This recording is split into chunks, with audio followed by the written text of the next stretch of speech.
죽기 살기로 해보겠다고 마음먹고 했었습니다. 안녕하세요 꾸미님들. 오늘의 합격 소개를 남기려고 이렇게 왔어요. 그래서 제가 이제 2022년도 제59회 세무사 1차 시험 합격하고 올해 유예로 합격을 했거든요. 보시면 작년 1차 점수입니다.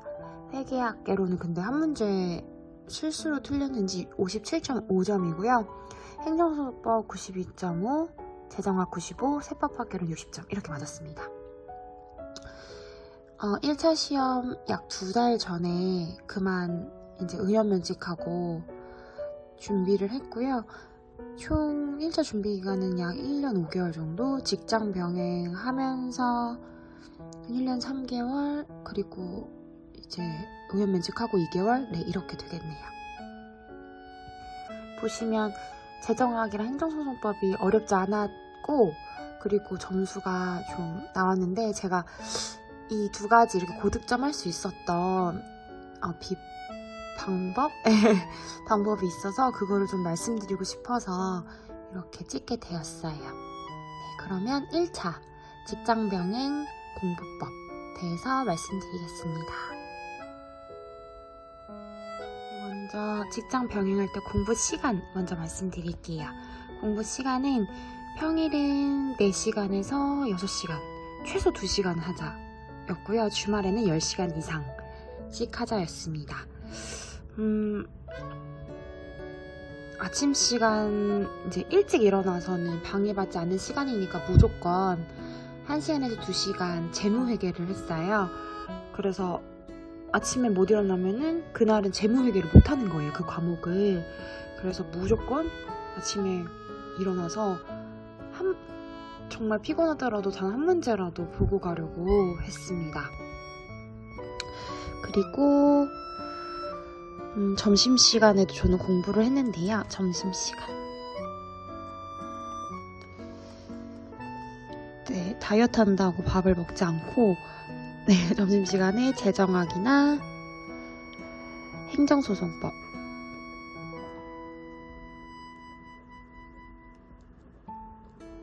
그리고 원가 한두 문제 풀 때도 있었어요. 그래서 이때는 정말 점심시간 뭐 해봤자 얼마 안 되지 않냐라고 생각하실 수도 있는데, 저는 시간이 너무너무 부족하다고 생각을 했어가지고 이때 진짜 차에서 책상 가져다 두고 차에서 공부하고 단 10분이라도 정말 하려고 노력했어요. 근데 점심 굶으면서 하시는 건 저는 추천하진 않아요. 저는 워낙 공복 시간 갖는 거 좋아하기도 하고 해서 했던 거라서, 네, 저는 점심시간에 활용을 했습니다. 그리고 저녁에는 이제 세법 공부를 했어요. 그래서 직장 병행할 때 아무리 야근을 해도 꼭 책을 펴보고 집중이 안 되더라도 꼭 책을 펴고, 네, 그런 다음에 잤어요. 네, 그래서 하루라도 공부를 안 하는 날이 없게 하는 게 저의 목표였습니다. 제 생각에는 정말 시험 당일 빼고는 하루라도 책을 안 편 적이 없었던 것 같아요. 직장 병행할 때. 그렇게 공부를 했었습니다. 그리고 이제 멘탈 관리, 아무래도 좀 정신적으로 힘들거나 그런 시기가 오잖아요. 그때는 제가 세무사가 됐을 때 모습을 진짜 상상했어요. 세무사가 됐을 때 제 모습. 그리고 동기부여가 되는 책을 정말 많이 읽었어요. 그래서 그게 저는 좀 도움이 됐고요.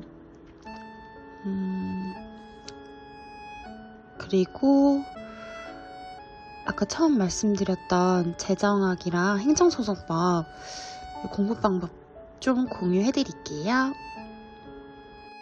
네, 먼저 제가 재정학 공부 방법 먼저 말씀드릴게요. 세무사 최종 합격하려면 회계세법을 잘해야 되는 건 사실인데, 저는 직장인이고 해서 회계세법을 사실 시간을 많이 쓰지 못했어요. 1차 시험 전에는 세법은 법인세는 버리고 왔고, 회계는 회계하를 버리고 왔어요. 그래서 회계상이랑 이제 원가만 열심히 해서 들어갔거든요. 근데 그래서 재정학이랑 행정소송법에서 정말 고득점을 했어야 돼서 열심히 했었습니다. 제가 재정학 공부하면서 도움받았던 공부법 2가지 말씀드릴게요. 먼저 이렇게 재정학 책인데 앞에 이렇게 재정학 개요해서 이렇게 크게 목차처럼 이렇게 되어 있는 게 파트별로 앞에 있거든요. 저는 이거를 이제 찢어서 가지고 다녔어요. 그래서 이제 재정학이 범위가 너무 넓고 광범위해가지고 공부에 많이 어려움을 겪는 경우가 많거든요. 저는 이렇게 파트 1에서는 이제 이렇게 2-3문제가 나온다 하고 2에서는 6-7 문제가 나오고 3에서는 3문제가 나오고 이렇게 문제를 써서 각각 문제를 풀 때 기출이나 이제 그런 걸 풀 때 틀린 문제는 어느 파트에서 나왔는지 그거를 보려고 했어요. 파트 1인지 2인지 3인지 문제를 풀 때도 이거는 파트 1이다 2다 이렇게 딱딱 정리를 하려고 노력을 했어요. 먼저 파트 1은 재정학 개요고 여기서 중요한 키워드들 있죠. 이렇게 파레토 효율상, 후색 경제 정리, 뭐 사회후생 함수 이런 키워드들이 있고 이게 큰 목차에 이런 세부 사항이 있고 문제가 나오면 이 중에는 어떤 문제가 나왔구나 이렇게 하니까 좀 정리가 되더라고요. 이 파트 1, 2, 3, 4 이렇게 해서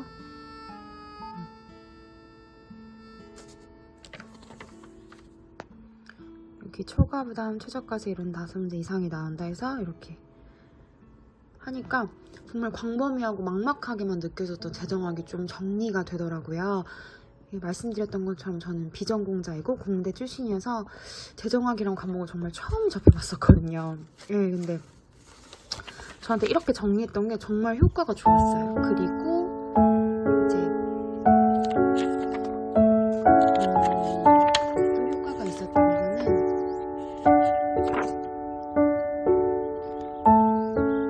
하루 끝장내기 아시죠? 하루 끝장내기였는데 이렇게 OX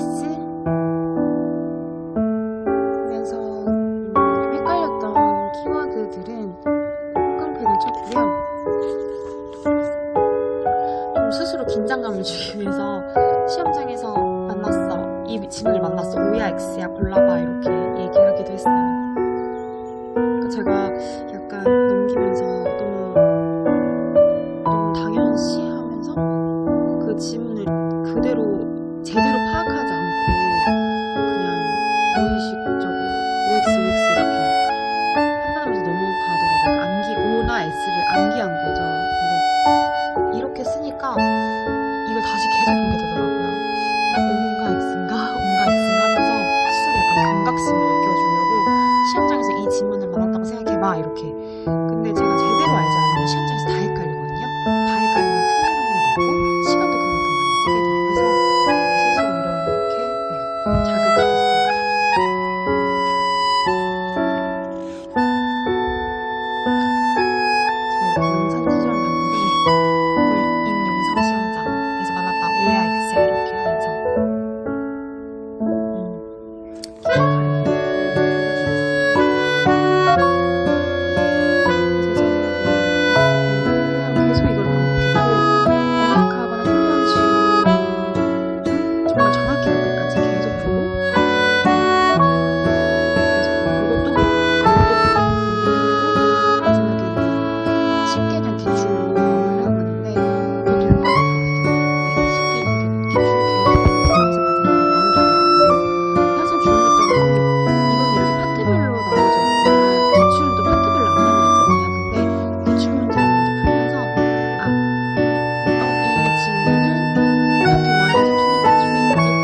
왜냐하면 그 하나하나 키워드별로만 보면 너무너무 양이 많거든요. 너무 광범위해서 정리가 정말 안 되거든요. 봐도 어렵고 봐도 틀리고. 네, 그 키워드가 어느 파트, 어느 카테고리 해당되는지 하고 이렇게. 특히 기출지문은 정말 꼼꼼히 보려고 해서 기출지문이고 2022년 문제가 나올 거다, 이게 소중하고 예민하게 보자 이렇게 써놓으면서 정말 소중하게 보려고 노력을 했습니다. 정말 헷갈리는 거는 이렇게 OX, 제가 스스로 판단할 수 있게 OX를 다시 만들어서 하기도 했고요. 네, 재정학은 이렇게 했고요. 다음에 행정소송법 가볼게요. 행정소송법입니다. 자, 행정소송법은 92.5점 맞았는데 실은 시험장에서 풀면서 100점인 줄 알았거든요. 네, 제가 이렇게 공부했던 방법이 너무너무 효과적이어서 말씀드리려고 얘는 꼭 말씀드리고 싶었어요. 먼저 이렇게 처분인지 아닌지 판단하는 게 되게 헷갈리잖아요. 저는 이게 아마 다 적는 게 힘드실 분들도 계실 텐데 저는 이거를 너무너무 잘했다고 생각을 했거든요. 그래서 정말 헷갈리는 거 다 적었어요. 건축물 대장상 직권말소, 뭐 건축물 대장 작성 신청 행정처 거부행위 이거 55, 그리고 정말 비슷해 보이는데 건축물 대장 등재사항 정정 신청에 대한 소관청 거부는 또 X잖아요. 이렇게 헷갈릴 만한 걸 정말 다 적었어요. 그리고 계속 보고 판단하려고 했어요. 이게 시험장에 나왔을 때 내가 O로 할지 X로 할지 정말 한 치의 망설임도 없이 하자, 이런 마음으로 다 적었고요. 그리고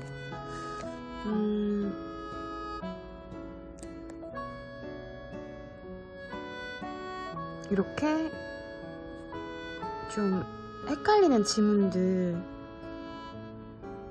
헷갈릴 만한 것들을 다 썼어요. 그러니까 취소소송 청구기간 처분이 있었는데 90일, 처분에서 1년, 90일, 180일 막 이렇게. 그리고 기출 지문이고 제가 학급들도 공부를 했거든요. 기출이랑 학급 보고. 근데 이제 학급 같은 데는 한 문장만 되어 있잖아요. 내가 그걸 O로 X로 판단을 하는 건데 이렇게 제가 좀 바꿔가지고 법률사인 이게 판단 시점은 행위 시이다 X, 법률사인 이게 판단 시점은 사실심 변론 종결 시이다 O. 예를 들어 법률사인 이게 판단 시점은 사실심 변론 종결 시이다 O, 이것만 그 지문에 있었어요. 근데 제가 이걸 보고 당연히 O를 했어요. 근데 시험장에서 법률사인 이게 판단 시점은 행위 시이다 하면 또 헷갈릴 것 같은 거예요. 그래서 그 헷갈릴 만한 요소들을 다 적었어요. 정말 이렇게. 원천징수 의무자에 대한 납세고 자체는 원천 납세 의무 처분지처럼 그런 납세 인정되지 않는다. O. 이거는 맞다고 생각해요. 근데 만약에 시험장에서 이 법률상 이게 인정될 수 있다 라고 나오면 또 헷갈릴 것 같은 거예요. 그러면 그걸 다 적었어요. 좀 헷갈릴 수 있겠다 하는 그러한 포인트는 정말 다 적었던 것 같아요. 이렇게 얘네들 이런 문장을 만나서 제가 OX를 정확히 판단하고 싶어서 뭐 인용재개를 대한 항고소송 피고는 인용재개를 하는 행정심판위원회이다. O. 만약에 행정심판위원장이다 라고 나왔으면 내가 이거 O를 할까 X 할까 할 만한 거 다 적은 거죠. 네. 세무서장 공매 뭐 이런 거 피고는 한국자산관리공사이다. O. 이거는 맞아요. 근데 만약에 한국자산관리공사 사장이다 나오면 O를 할까 X 할까 헷갈리잖아요. 그럼 그걸 또 적는 거예요. 그래서 이건 X. 세무사 1차 시험 피고는 한국산업인력공단이다. X. 이사장이다. O. 정말 이렇게 이 헷갈릴만한 질문들을 다 적으니까 적을 때는 힘들었는데 저는 시험장에서 시험이 많이 어렵지도 않았지만 이거 덕분인 것 같더니 그렇게 어렵게 안 느껴진 게 정말 모든 헷갈릴만한 요소들을 다 적어가지고 권한 대리 경우 뭐 이렇게 피대리 관청이 처음에 피고가 된다. O. 원칙적으로 대리관청이 피고가 된다. 좀 헷갈리잖아요 이것도. 그럼 X. 만약에 이것만 여기서 외웠다면 시험장에서 이 문장을 만나면 헷갈릴 것 같은 거예요. 그러면 그걸 또 다 적었죠. 이렇게 공부를 했습니다. 그리고 정말 이렇게 거 너무 정말 조금도 헷갈리고 싶지 않아가지고 진짜 이렇게 했던 것 같아요. 사실심, 변론, 종결시, 사실심 헷갈리는 거 많잖아요, 여러분. 전 진짜 많이 까먹었는데 이런 것도 헷갈릴 만한 거는 다 이제 보내버렸어요, 여기로.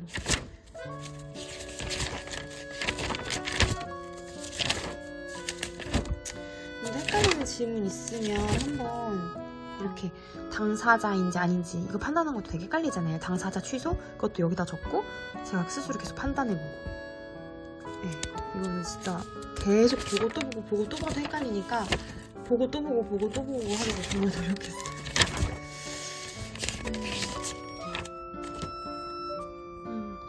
미친다. 많이 헷갈렸던 거 모아보기에서 이제 이렇게 다 적었는데 또 헷갈리는 거예요. 그걸 또 여기다 또 모아놨어요. 또 모아놔서 이렇게 또 봤죠. 모아놓고 또 보고.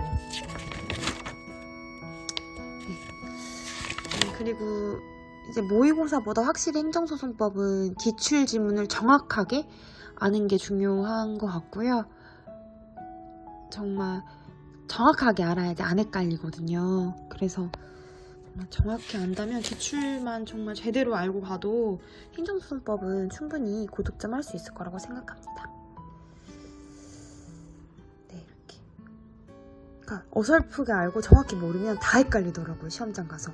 그래서 정말 조금도 헷갈리고 싶지 않아서 조금이라도 헷갈릴 만한 거는 이렇게 청구 원인 변경하는 형태의 소변경 허용된다, 청구 취지 변경하는 형태의 소변경 허용된다, 청구 기초 변경하는 거 허용된다, X. 이렇게 조금이라도 헷갈릴 만한 건 다 OX 지문을 제가 스스로 만들었어요. 네, 행정소송법 공부 방법 끝입니다. 재무회계 공부 방법으로 갈게요. 재무회계랑 이제 원가관리 회계가 있는데 저는 재무회계 하는 버리고 갔어요. 1차 시험 때. 그래서 원가관리회계랑 재무회계 상만 들고 갔는데 직장인이고 제가 전공이 아니다 보니까 4488 전략으로 일단은 가려고 했거든요. 근데 이제 제가 재무회계나 원가관리회계 공부방법 중에 가장 이제 중요하다고 생각하는 건 한 권 그리고 기출문제. 그걸 정말 안 틀릴 때까지 풀었어요. 안 틀리고 속도가 날 때까지. 처음에는 이제 안 틀릴 때, 그리고 그 다음으로는 그 제 시간 내에 풀 때까지 그거를 무한 계속 반복했어요. 풀었던 거 또 풀고 또 풀고 또 풀고. 그래서 이거는 이제 모의고사인데, 기출 베스트 모의고사인데 이 모의고사보다는 기출 베스트를 정말 반복해서 진짜 이제 거의 외웠다, 안 틀리겠다 할 때 이제 이걸로 넘어왔거든요. 그래서 좋았던 점은 시간이 없다면 정말 기출 베스트만 제대로 풀고 가도 될 것 같고요. 근데 이것까지 풀었을 때 좋은 점은 아무래도 문제에 좀 익숙해 있잖아요. 그래서 문제 자체를 좀 다각도로 보는 그런 능력이 좀 떨어질 수 있는데, 모의고사를 풀다 보면은 내가 어느 지점에서 헷갈리는지 그런 거를 좀 정확히 더 알 수 있더라고요. 그리고 아무래도 실전에서는 제가 익숙했던 문제가 나오는 게 아니니까 실전 문제 대비도 되고 좀 생소한 문제가 나왔을 때 좀 덜 당황하게 된 것도 있고. 네, 그래서 저는 이제 기배 풀고 기배모로 마무리를 했습니다. 더 당연히 기본수도 했고 기출 풀고 이렇게 넘어왔는데 1차 때는 다른 선생님 문제집을 더 푼다거나 그러진 않았어요. 기출이랑 기배모로 마무리를 했어요. 그리고 저는 이렇게 기배는 정말 막 6, 7번 쭉 날짜랑 틀린 거 맞은 거 해서 맞은 게 쭉 떨어져 내려올 때까지 계속 풀었거든요. 그러니까 틀린 거 날짜별로 또 세모. 정말 이건 내가 절대 안 틀리겠다 할 때까지는 풀었던 것 같아요. 제가 기배 책을 못 찾아가지고 기배모로 말씀을 드리곤 있는데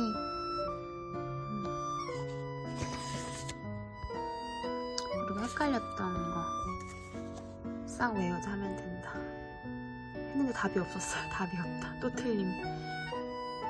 계산 정확하고 빠르게 하자. 이런 것들을 느낌점들 주의해야 될 거를 간략히 써놓으면서 공부를 했습니다. 원가도 똑같아요. 기출 이제 문제집인데 이렇게 틀림 그리고 뭐 아침 틀림 맞췄는데 또 틀리는 경우도 있더라고요. 이거는 이제 말문제긴 한데 틀림 마침, 틀림 좀 기록을 좀 했던 것 같아요. 저는 마침 맞은 거, 틀리면 틀린 거. 이렇게 틀림. 너무 오픈다. 여전히 진짜 충격받았다. 미친 듯이 할 거다. 2021년에 제가 그랬네요.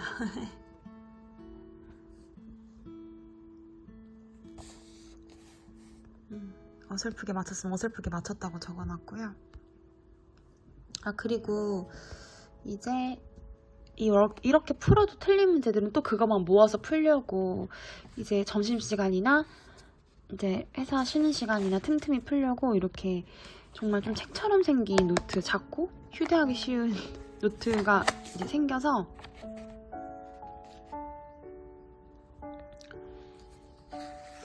이렇게 풀었어요. 그리고 저는 이렇게 어려운 문제들은 이런 네모칸을 정말 많이 만들어서 좀 이거 끝까지 채우자라는 마음으로 이렇게 풀었고요. 발을정을 계속 그렸어요. 푸네스만큼. 네, 앞이라서 정말 더 많거든요. 틈틈이 그때 점심시간에 차에서 원가 풀었다고 했을 때는 이걸 보고 휴대하기 편하니까 보고 중간에 이제 사무실 쉬는 시간에 한 문제 이제 보고 그렇게 했었어요. 너무 많이 틀렸던 거는 그냥 아예 다 베껴 적은 거예요. 제 문제를. 제 때 되게 기뻤나봐요. 마침 대박. 나 울어도 돼? 아, 진짜 이렇게 했습니다. 네, 이렇게 원가도 이렇게 공부를 했고 정말 틀렸던 문제를 계속 반복해서 안 틀릴 때까지 보는 거 중요한 것 같아요. 틀린 건 또 틀리거든요. 그리고 왜 틀렸는지 그 개념을 다시 정리한다면 다시 개념도 정리하고 생각보다 오래 걸리진 않거든요. 그리고 개념이나 그 헷갈린 용어들 그걸 좀 정확히 알고 넘어가는 게 중요한 것 같습니다. 그 다음에 이제 속도 내는 연습. 속도도 중요하니까 제모에게는 속도랑 이제 정확성 내는 연습을 했었습니다.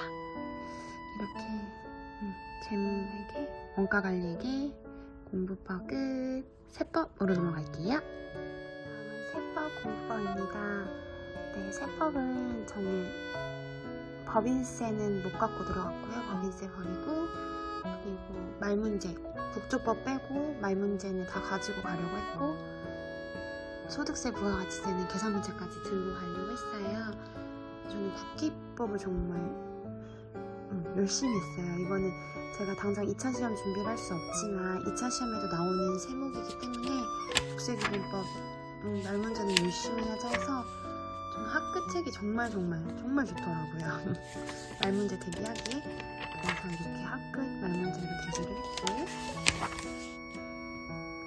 그리고 객관식 문제로 마무리를 풀었었는데 이것도 똑같이 풀었던 거 또 풀고 틀리면 또 풀고 이렇게 체크하고 하는 방향으로 했었어요. 헷갈렸던 거는 이제 형광펜을 항상 쳐놨고요. 이런 식으로. 당연히 이것도 이제 기본서 먼저 나갔고, 그리고 이제 1차 준비 기간이었지만 연습서를 한번 듣긴 했어요. 그러니까 연습서를 한번 듣고 막 잘 풀고 그럴 정도는 전혀 아니었지만 그래도 그거 보고 나니까 객관식 문제가 비교적 좀 지문도 짧고 좀 쉽게 다가오긴 하더라고요. 당연히 쉽진 않았지만. 네. 그래서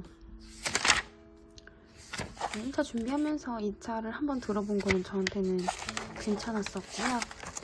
대신에 이제 법인세까지는 제가 들고 가면은 너무 버거울 것 같아서 부가가치세, 소득세를 좀 더 완성하는 방향으로 가자 해서 네, 말문제 그리고 소득세, 부가가치세까지 들고 가서 이제 60점을 맞았습니다.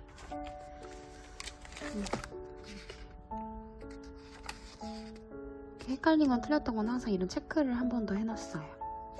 그리고 다시 이제 회독할 때 다시 한번 볼 수 있게끔 이렇게 객관식 문제 지불을 했고요.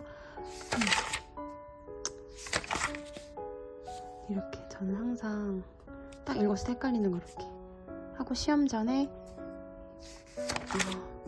이렇게 빠르게 한번 다 보고 가서 헷갈렸던 짐은 그걸 목표로 가져갔습니다.